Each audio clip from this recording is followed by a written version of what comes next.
Hi, I'm John Bolton, National Security Advisor for the Trump administration, and I'm here to simply explain to you this whole Russier thing. It's a story as old as time, the tale of an American hero that rises from nothing and becomes the President of the United States of America. Of course, he was born rich, but you know what I mean. It's the same. He came from pretty much nowhere. And if there's something you don't know, you're about to learn a brand new fact. Here it is. Donald Trump is a casino man. He had a vision to take over Atlantic City and make it big time in the gaming industry. It had everything he loved. It had money, it had luxury hotels, it had hot ladies and wealthy people. It was a match made in heaven. So Trump had a couple of casinos and they were bopping. There was the Trump Plaza, that was a banger. There was Trump Castle, ooh, it was fancy, but just not enough. He was insatiated. He needed a third, and that third one needed to be the 8th largest, greatest wonder of the world, and it would be called the Taj Mahal, and it would be beautiful. Trump was living it up in Atlantic City. He had a wife, and he had a mistress, and he had celebrities coming down to see his high-profile boxing matches. His casinos were making record profits, but it just was not enough. Not without the Taj Mahal. So who comes to Trump's casinos? Well, everyone was going. I'm talking everyone who was anybody.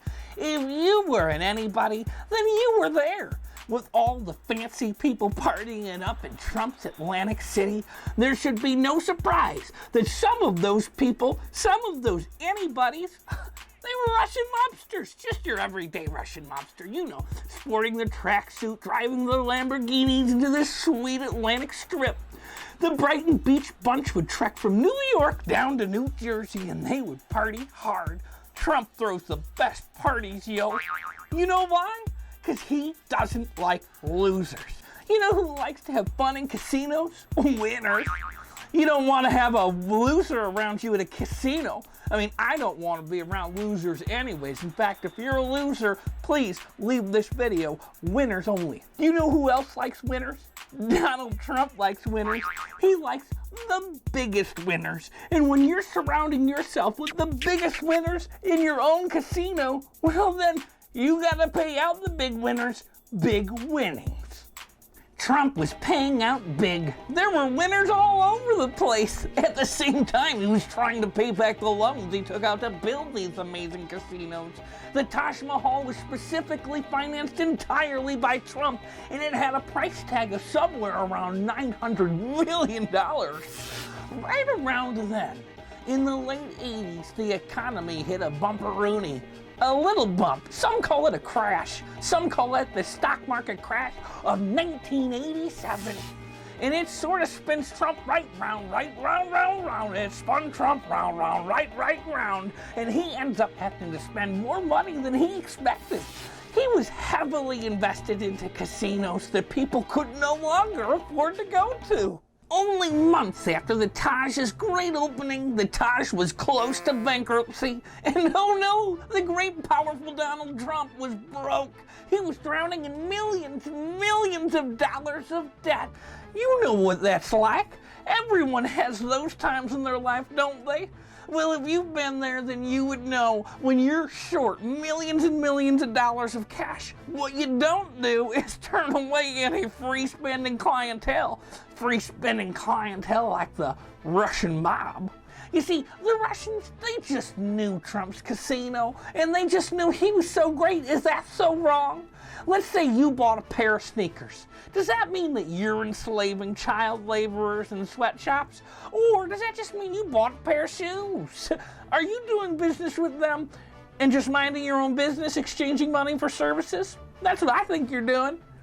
The Russians were the highest of the highest paying clientele, and what they really wanted was privacy. In Russia, in the motherland, it's a state of constant surveillance. They have cameras on you everywhere you go.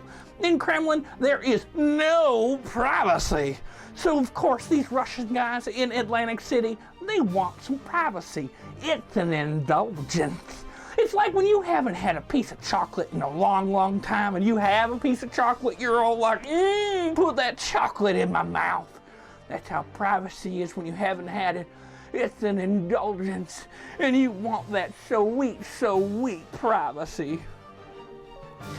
Well, it turns out that too much privacy could be criminal. It's a crime to fail to report each time a gambler cashes out with more than $10,000 in a single day. Oops to the doops. These guys are spending a lot of money, and it's hard to keep track. Sometimes they are gonna forget. They are just humans. Humans willfully and repeatedly violating the Bank Secrecy Act. Oh no, it was an accident. They forgot to report these oligarchs were cashing in big time at the Trump casinos. So they violated some obligations and record-keeping requirements.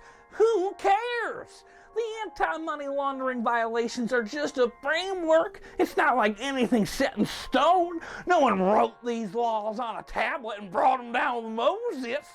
These are white-collar crimes, and it's no big deal. You know what I mean. Everybody does it. These are the rich guys, the smartest guys in the room, the job creators. Trump was a job creator. Sure, he never paid the guys who built the Taj Mahal because he went bankrupt. That's the breaks, okay? Well, this concludes this episode of This Russier Thing. I really hope you enjoyed yourself and learned something about our dear leader, Donald Trump, the most wonderful man in America, bar none. Please continue to watch this series where I read over my book, This Russier Thing. If you want to learn more, it's really so simple, not complicated at all. Donald Trump is a wonderful man, and when you really look at it, you will see that there is nothing to see here. Just a wonderful man and a timeless American tale. Thanks for listening to Papa John Bolton.